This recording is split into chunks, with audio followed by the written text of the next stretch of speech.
uJesu Kristu inkosi.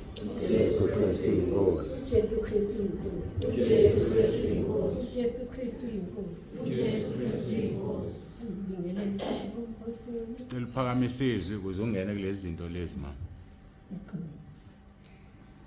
Thanda ukubingelela ubaba umpostoli, thanda ukubingelela umama umpostoli, thanda ukubingelela ubaba uSithole, thanda ukubingelela umama uSithole, thanda ukubingelela abafundisi bonke, nobaba bonke, nebandla lonke, nabasha bonke egameni elihle lenkosi yethu uJesu Kristu. uJesu Kristu inkosi. Jesu Kristu inkosi. Bantwana bakaNkulunkulu, umami yakhoza okhulumayo. Ngisukuma nokumbonga uNkulunkulu ngakho konke angenzela khona. Bantwana bakaNkulunkulu, angazi uNkulunkulu angibekela khona emhlabeni.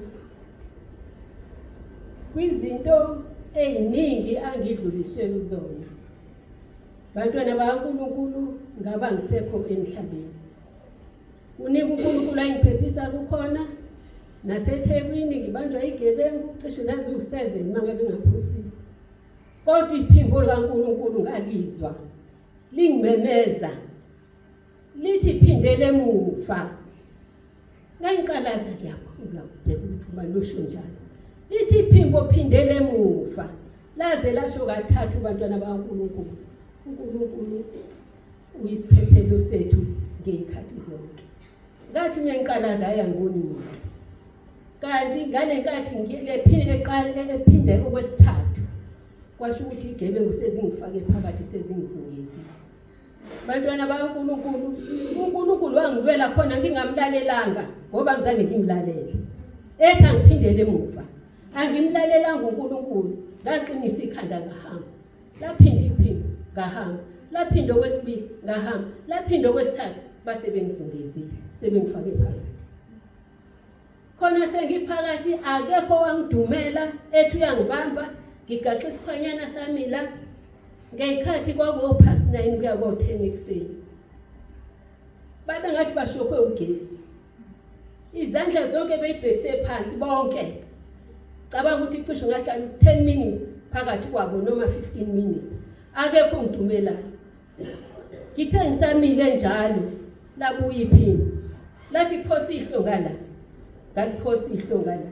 Kanti uNkulunkulu sengivezela intuba afuna ukuthi ngiphume ngayo ngiphunyuke kulaba bantu. Nangempela ngaphuma ngaleyo ntuba ngaphindele emuva. Njengoba izwi kade lishiwo. Lithi phindele emuva. Ngaphindele emuva. Mengidonsa ngikudla izitolo lezinye. Nangamandi yamile lapha ayangibuka. Bese ngizodlula kuona bese yangibisa. Kwenzakalani? Ngithe angazi nami ngibanjwe inkunzi. Bathi siyabuka. Baningi bephelana la phambi kwethu sibuka. Bedwengula yizo lezi insizwa ezikubambile. Hayi ngase ngikho ngathi inkosi ngiyaxolisa. Ngikhuluma nje ngithi inkosi ngiyaxolisa.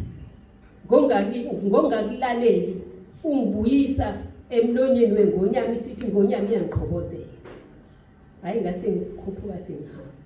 Bantwana baNkulunkulu kuNkulunkulu angidlulisele khona. Ngisho ukugula, ngiba nezingombe ezinzima, ngibona ukuthi ngiyahamba kodwa uNkulunkulu angibuyisa. Ngizobonga uNkulunkulu ngiphakamisa udumo lwakhe. Ngolunye usuku uNkulunkulu uthi Mose yakhumkhumbi. uMose wavuma ukwakhumkhumbi elalela uNkulunkulu. Ngoba uMose wayemlalela uNkulunkulu. Umkhumbi uMose wawakhumkhumbi. Watshela abantu ukuthi uNkulunkulu uthi akakhumkhumbi kuzofika uzamchopha. uNowa yaqolisa. uNowa wawakhumkhumbi. Uthe sewakhile umkhumbi watshela abantu ukuthi uNkulunkulu uthe angakhe umkhumbi. Bantwana baNkulunkulu okufika enhlizweni yami ngithi seku uNowa walesi sikhathi ubaba umpostoli. Umkhumbi usesikhombisile.